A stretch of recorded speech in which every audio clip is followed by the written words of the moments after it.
پھر سنن ماجہ میں حدیث ہے، ابو درداء اصحاب صوفہ میں سے ہیں، وہ کہتے ہیں کہ نبی علیہ السلام نے بڑے پیارے الفاظ ہیں، میرے خلیل نے مجھے 3 وصیتیں کی تھی۔ نمبر 1، اللہ کے ساتھ شرک نہ کرنا، خواہ تمہارے ٹکڑے ٹکڑے کر دیے جائیں یا تمہیں آگ میں جلا دیا جائے۔ نمبر 2، کبھی نماز، فرض نماز نہ چھوڑنا، ورنہ اللہ کے ہاں تمہارا ذمہ اٹھ جائے گا، یعنی اللہ کو پھر کوئی پرواہ نہیں۔ اور نمبر 3، شراب نہ پینا، تمام گناہوں کی چابی شراب ہے۔ یہ 3 وصیتیں ابو درداء کہتے ہیں کہ نبی علیہ السلام نے مجھے کی تھی۔ پھر مسند امام احمد میں وہ حدیث ہے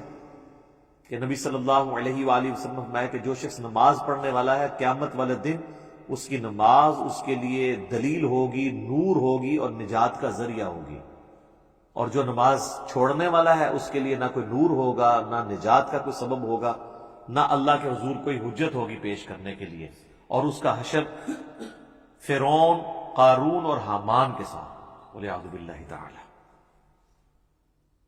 اور ایک اور حدیث ہے سنن ابی داؤد میں کہ قیامت والے دن سب سے پہلے نماز کے بارے میں سوال کیا جائے گا،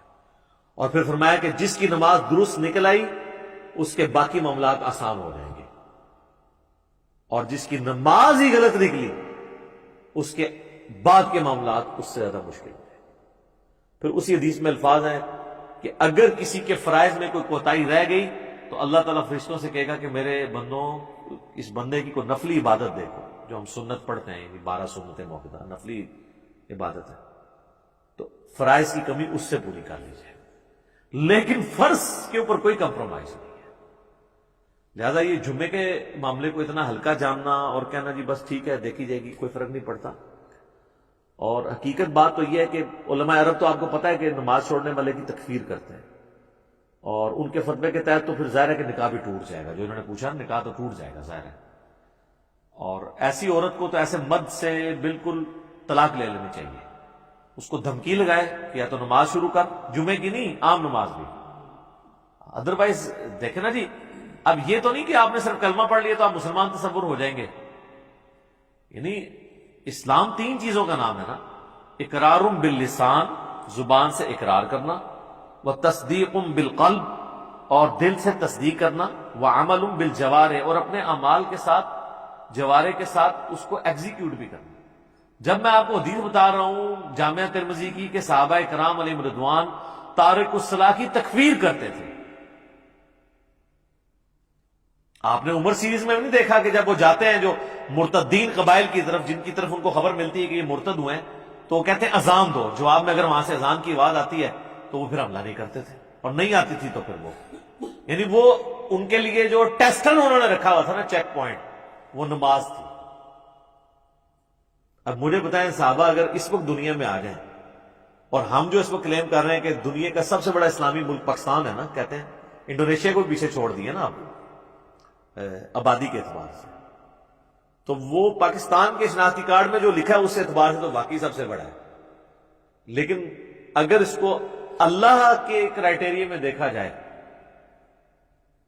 تو یہ کہاں پہ کھڑا ہوگا ملک؟ میرے خیال ہے پاکستان میں 1% سے بھی کم لوگ ہیں جو 5 وقت کی نماز پڑھتے ہیں، اور جمعہ پڑھنے والے بھی ہارڈلی 5% ہوں گے، 5 سے 10%، اور یہ یہاں پہ ایشو ہے، ورنہ سعودیہ میں آپ چلے جائیں تو آپ کو یہ ریشو 80% پلس نظر آئے گی۔ انڈونیشیا، ملیشیا میں 80% زیادہ لوگ عام نماز بھی پڑھتے ہیں، جمعہ چھوڑنے کا تو کوئی تصور ہی نہیں ہے وہاں پہ، کیونکہ وہاں پہ فقہ شافعی، اور فقہ شافعی کے تحت جو نماز نہیں چھوڑتا وہ کافر ہے۔ اور مجھے نہیں سمجھ آتی اس کو فقہ میں کیوں الجھا دیا انہوں نے کہ جی امام حنیفہ نے بھی کوئی ہلکی اس کی سزا نہیں بتائی ہوئی ہے، وہ کہتے ہیں جو تارک الصلاۃ ہے اسے قید کیا جائے گا یہاں تک کہ وہ نماز شروع نہ کر دے، پھر اسے چھوڑا جائے گا، تو یہ بھی سزا کوئی چھوٹی نہیں ہے۔ باقی 3 ائمہ تو کہتے ہیں کہ اسے قتل کیا جائے گا، وہ مرتد ہی اسے تصور کرتے ہیں تارک الصلاۃ۔ تو اب چونکہ سختی نہیں ہوئی ہے تو پھر آپ انجام دیکھ لیں، کہتے ہیں جی وہ سب سے زیادہ حنفی ہیں، اسی لیے سب سے زیادہ بے نمازی دنیا میں، کیونکہ آپ تکفیر نہیں کرتے بے نمازی کی، تو جب حنفی زیادہ ہوں گے تو بے نمازی زیادہ ہوں گے۔ حالانکہ اسے حنفی شافعیت کا مسئلہ ہی نہیں ہے، تو مسلم شریف میں حدیث ہے نا یہ کوئی امام شافعی کا قول تو نہیں ہے، صحیح مسلم میں کتاب الایمان میں پہلے چیپٹر کے اندر یہ حدیث موجود ہے کہ بندے کے کفر اور اسلام کے درمیان فرق نماز ہے۔ اس حدیث کو تو مطلب امام شافعی یا احمد بن حنبل یا امام مالک کی کسی دھکے کی یا انہوں موڈا دینے کی ضرورت نہیں ہے نا، یہ حدیث خود ہی۔ اور اس سے بڑھ کر سورہ روم کی آیت وَأَقِيمُوا الصَّلَاةَ وَلَا تَكُونُوا مِنَ الْمُشْرِكِينَ، نماز قائم رکھنا اور دیکھنا مشرکین میں شامل نہ ہونا۔ تو جناب یہ جمعوں وغیرہ کے چکر سے ذرا باہر نکلیں۔ جمعے والی بات تو یعنی یہ تو بہت بڑی بات ہے۔ عام نماز بھی اگر کوئی شخص چھوڑتا ہے، تارک الصلاح ہے، تو وہ قانوناً تو اسلام کی روح سے تو وہ اسلام سے خارج ہو جائے گا، الا یہ کہ وہ توبہ کر لے۔ ویسے تو یہ چھوٹے موٹے، ویسے تو ان کو یہ پڑھایا ہوا ہے کہ اگر کوئی بریلوی دیوبندی کے پیچھے جا کے نماز پڑھ لے اس کا نماز جنازہ تو اس کا نکاح ٹوٹ جاتا ہے، تجدید ایمان بھی اسے کرنا پڑتا ہے۔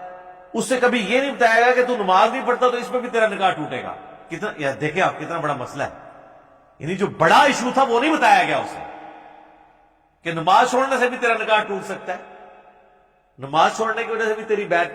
چلو جو بھی انہوں نے ایک ٹوٹی پوٹی فارم میں اپنا ایک سلسلہ شروع کیا ہے وہ ٹوٹ سکتا ہے۔ ادھر تو جن کے بیعت ہوئے ہوتے ہیں وہ نہیں نماز پڑھتے،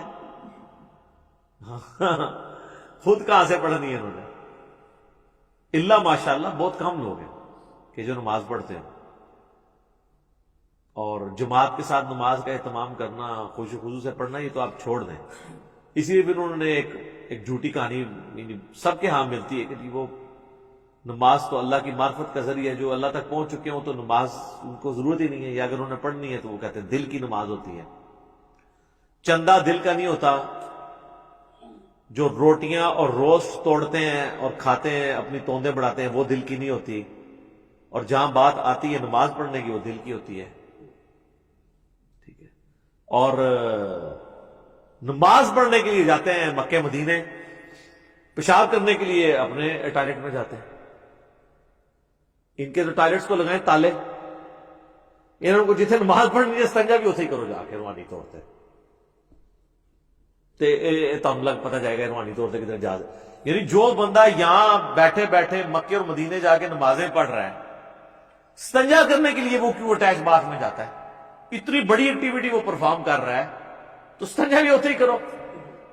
ان کے آپ ٹوائلٹ بند کریں، ان کے اوپر سی سی ٹی وی کیمرے لگائیں اور دیکھیں پھر جناب یہ کتنی دیر آپ کو نمازیں پڑھ کے بتاتے ہیں،